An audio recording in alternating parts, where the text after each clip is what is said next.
So another interesting thing about the genealogy of Jesus in Matthew 1 is that there's women in the genealogy, which, during that day when the man was, the patriarch was more the bigger deal. It's interesting that there's 3 women in the genealogy of Jesus other than Mary.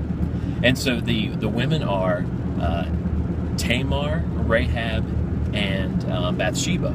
And the interesting thing about all these women is that they had previous lovers / husbands before being with the man in the genealogy that was able to put them in the line of the Messiah. So for Tamar, she was married to a man and he died, and then the brother was supposed to be the kinsman redeemer.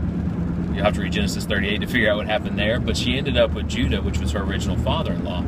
And then you've got Rahab, who was a prostitute in Jericho when the Israelites were going to take it out, and she actually let the spies stay with her and hid them from the other people of Jericho.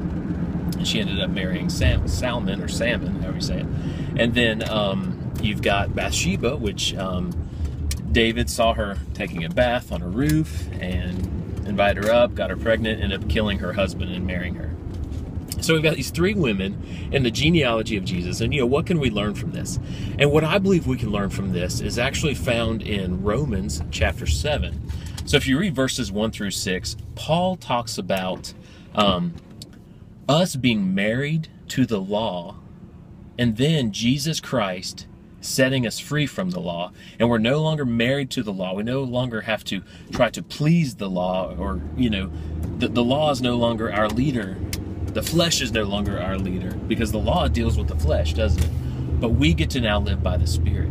And this is just a beautiful picture. Like, I believe the story of these women, they got into this genealogy because they switched husbands. And we get into heaven if we switch husbands by no longer living by the law and the flesh, because I can't keep the law, but we get to now be married to Jesus through the Spirit. We relate to Him through the Spirit. And unfortunately, there are people who are going to church. They seem like normal Christians, but they're not. They're still married to the law. They still think that they are pleasing God by their good behavior. And that is a lie.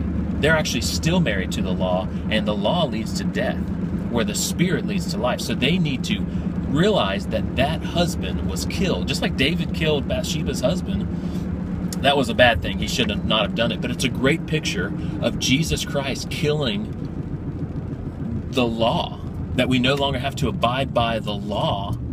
We get to now please Jesus Christ in the Spirit. And He set us free so we could be married to Him and relate to Him in the Spirit and not the flesh. Isn't that a beautiful picture? So be married to Jesus according to the Spirit. Do not look at your behavior. You can look at your behavior in as much as true belief does change your actions. But don't try to go to God based on your actions. Go to God based on the Spirit and who you are in the Spirit, that you were born again through faith in Jesus Christ, and you will please Him, and you will produce good actions. But you're not saved by actions. You're saved by faith and what Jesus did for you in the Spirit realm. Divorce the law. Divorce the flesh. Cling to the Spirit. Be married to Jesus. Switch husbands so you can go to heaven.